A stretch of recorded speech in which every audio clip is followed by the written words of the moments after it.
So, this is my review for John Wick Chapter 2, so let's get on with it. For warning, spoilers, as I didn't do that with the Lego Batman. Forgot to mention that. So the plot. The plot is that Wick is retired from being a hitman after the death of his wife. He plans to get away from the mob, but has to get his car back first. He does it, but it's badly damaged and has to get it repaired. So he gives up for being a hitman for good until the most bitchiest mob boss I ever seen shows up by the name of Santino Antonio. He asks Wick to pull him a hit on somebody, but refuses to set his house on fire, showing how much of a dick and whiner he is. He later comes to ask who the hit is, and it's his sister, Gianna D'Antonio, who, as he says, has a seat at the table. Wick is reluctant, but travels to Italy, where he's having a party in the coming days. He meets old faces, I guess, as I haven't watched the first John Wick, so I'll watch that later on. And grabs his crazy amount of firearms just to kill a woman, and feels like he's going to blow up the whole party instead of killing her, and heads to the party unnoticed by going through these underground tunnels. Gianna goes back to her quarters with Wick mysteriously appearing there. See, her dress is in front of him. You really can't but look, as he's Italian, as he's hot, basically. So he actually kills herself by a gruesome but great way by slitting her wrists, but in the pool, making this blood spread out.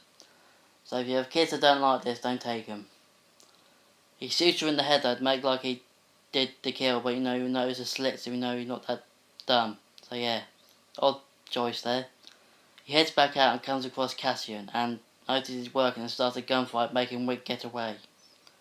He comes across Ruby Rose's character, Eris, who seems to be deaf but skilled in sign language. He meets Cassian again, and they engage in a good but wacky ending to a fight.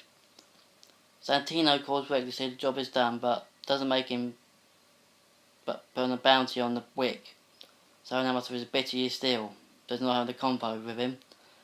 Wick has to go through all the hitmen in the New York area, meeting Common and Eris again before killing Cassian and possibly killing him, because he just stood there with a knife in his chest, and possibly killing or injuring Eris, as it wasn't implied if he died or not.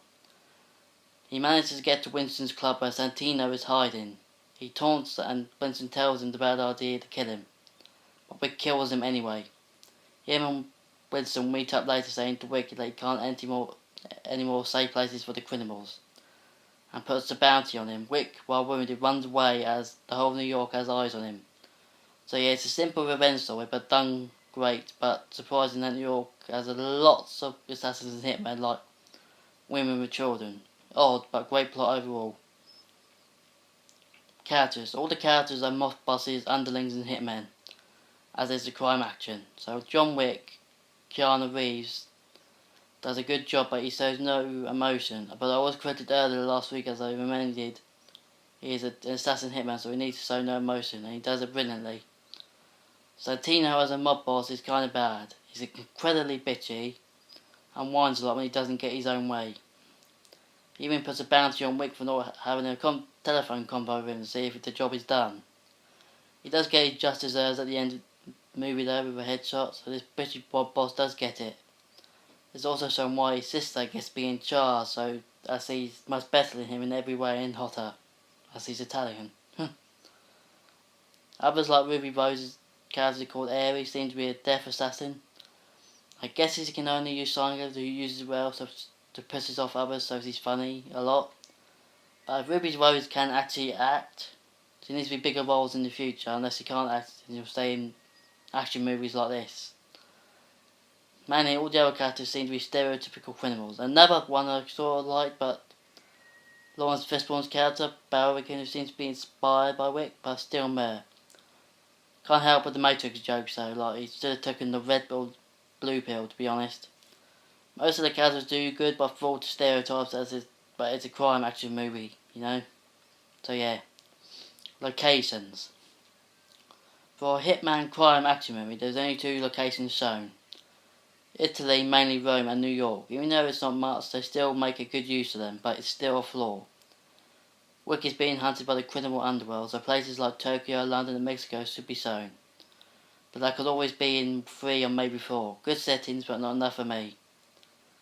Action. There's a lot of great action in this movie, along with a few wacky ones, like the first Wick Cassian fight when they suddenly stop as they enter a building, and the second time when they're using silencers in crowds, who really can't hear him as there's a crowd of people, but the rest are all quick firefights with a lot of action. But only a few are fistfights, so John Wick 2 is it's a full action film for gunheads, or whatever you call them. Bloodset. It's a rated R15 film, so there is a lot of death and blood in this. The most bloody scene is where Guyana slits her wrists and blood fills the pool. There's others where Wick kills Hitman by stabbing their eyes with pencils, but does get gruesome as well. He also stabs Cassian through the chest and shoots Santino in the head. Not good for children, as I said, those really weird ones like me as a child who loved all those horror films and gore and stuff. But if you don't, then don't take them. Ups and downs. It's a really flawed film, but there is a few flaws here. Even though that Keanu is playing a hitman and has to show no emotion, I think he needs to show more anger and sadness to give his performance an extra oomph so he'll be remembered. The story is cliché but amazing as a sort of simple revenge story. Well, Ruby Rose is another action movie where she doesn't do much. As I said, if she can't act, she won't be getting bigger roles, but if she can, she should get bigger roles, so yeah. Locations need to expand a bit more, as is a crime action, but they did well what they have, but needed really more places. Nothing else really apart from some wacky fight scenes, as I mentioned, but they were good.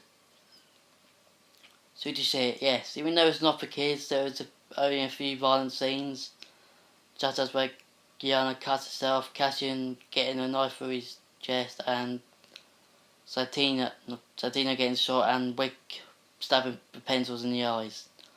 Unless you have kids that really like this stuff, like gore and top stuff and horror and all that, and take them. If they don't, then you don't like these movies, take them to see Lego Batman instead, so you might enjoy it. So my rating is an 8 out of 10. It's a fantastic movie. I can't wait to see the third one. My next review will be Logan next Monday, I guess. So yeah. Hope you enjoyed this. Like and subscribe, and see you later. Toodles.